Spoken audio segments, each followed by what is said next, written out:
We talked earlier that most offensive plays get to the first or second, sometimes the third option, don't they? And then bam, shots up.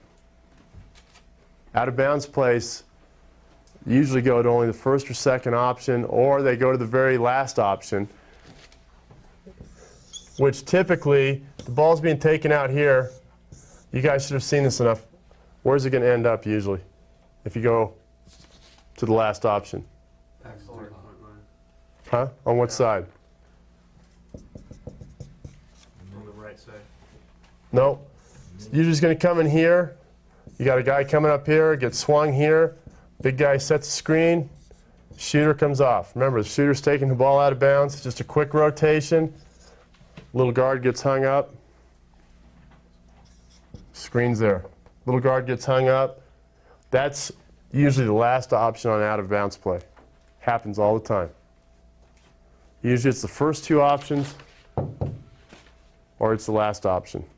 Always know what each option is on your out of bounds plays. And if you're smart, because at that point, who's the leader on the court? If you're the passer, you're the shooting guard taken out of bounds. You are.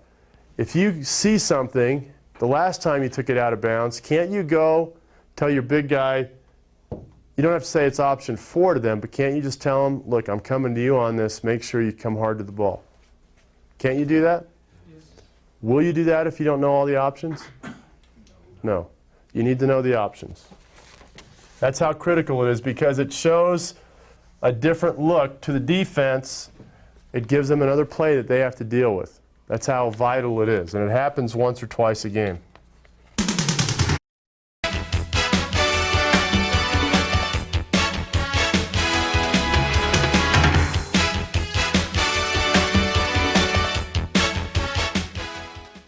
Shooting guard can be a leader without saying anything, just by being able to have the confidence to hit a big shot. You agree with that? Point guard fouls out. Now you have 2 roles to play. You got to step up and do 2 things. Definitely have to be a leader then. How about when your team needs a big stop? Remember, who are you covering? Shooting guard. Yeah, the shooting guard. You're down by 2, minute left, you're on defense, you're thinking, I got to save my energy so I can get the last shot off. It's not the right mentality, is it? Shut the other guy down. No threes, no easy layups. You need a big stop. Help your team out. Your teammates will appreciate your efforts. This is a must. Be energetic and enthusiastic for others' success. I'm not talking about the opposing team. I'm talking about your team. If your big guy hits a shot, makes a nice move, gets an offensive rebound, nice shot, good pass.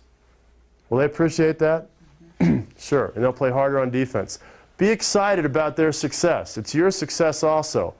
Part of the reason it is your success is going to make it easier for you to shoot the next time, because they're going to start worrying that someone's going to score on them. They won't double as quickly. They won't contest you as tightly. Their success increases your opportunity for success.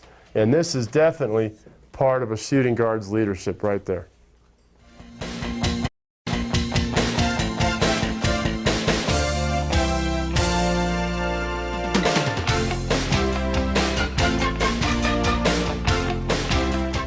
On offense, the area that you're going to play in most often is going to be really relegated to somewhere around here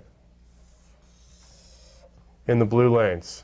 That's your predominant area of existence and domination, unless you're down screening for somebody and unless the coach has you post up once in a while.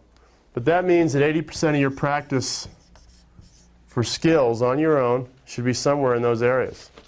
And again, we're talking about jump shots, catch and shoots, shots out of triple threat.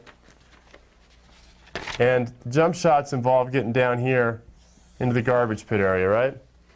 We talked about this before. You want to get deep enough to where the defender will come at you, but if you're up here, not only is this a 40% shot, you're not going to draw the big guy. If you get one step below the foul line here, you're going to draw the big guy, and if you don't, it's a 60% shot. Just by being intelligent, you can increase your opportunities for points.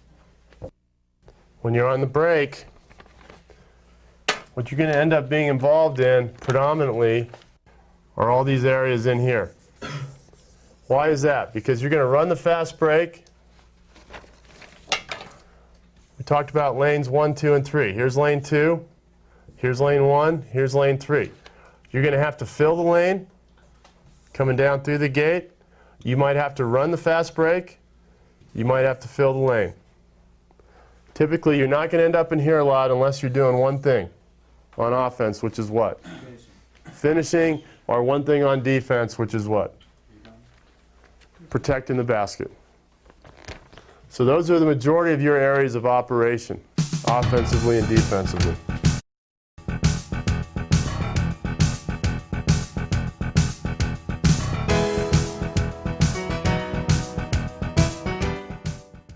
First one's pretty simple. You're a shooting guard. And we're talking about threes. We're talking about jump shots. Talking about catch and shoots. There's a simple definition for practice. It's a one-word sentence. Practice is repetition. Simple as that. No more, no less. If you're not willing to do the repetitions, you're not going to be the player that you want to be. It's doing the same thing over and over and over and over again, becoming quicker at it, becoming smoother at it, more efficient, more fluid, and more proficient. That's all practice is. You need to work on your ball handling.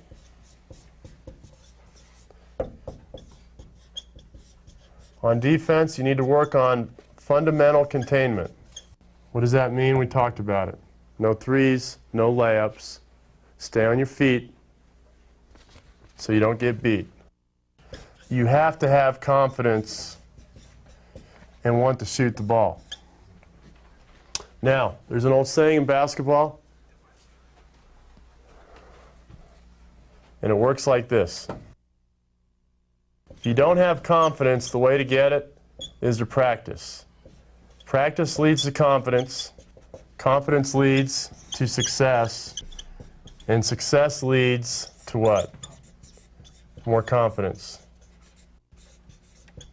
And the cycle will continue.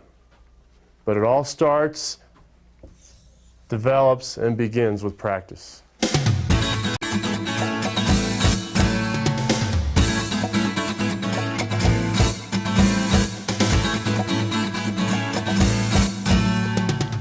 Outside of practice, shoot, shoot, and shoot. Write your notes daily, like we talked about. There are certain things you can do without having to be on the court. You can write out how to use screens. You can write out how to read screens. You can read through these notes once a day. If you've taken notes on this, you read through your notes once a day. That will help you to internalize the things that we're talking about, and you don't have to break a sweat. Just read through your notes. And again, you have to know the plays. The more you know about the plays, the more efficient you're going to be. Off season, what's the number one thing you need to do? Not hard to guess, is it? Second thing you need to do is devote an hour a day to your two weakest areas of basketball. If you're weak in your ball handling, this is the off season, it's the summer. If you're weak in your ball handling, work on it. If you're weak in your defense, work on it. There are two ways you can work on your defense, by the way, in the off season. One is you start doing footwork, work on your quickness every day. Do defensive slides as much as you hate those. Second is give yourself a challenge. It's the off season. Doesn't matter if you get tired to lose a pickup game or a summer league game. Start covering the best offensive player on the other team every time you step in a gym or on the court. Do you think you're going to look silly for a little while? Once in a while. But that is the best way to become a great defensive player. Because you'll learn more from doing that than being thrown to the wolves when the season starts and getting in foul trouble. Take pride in your defense. Third thing you have to do, you have to become a better athlete. If you become stronger, it makes you quicker. You need to get in the weight room. You need to strength train. You need to work on your speed. Do speed drills. Find something to do once a day to be a better athlete. Don't lift 6 days a week, but lift 3 or 4 days a week. The other days go work on your speed or quickness. Any questions on the shooting guard? You feel prepared to be a shooting guard now? All right, good luck.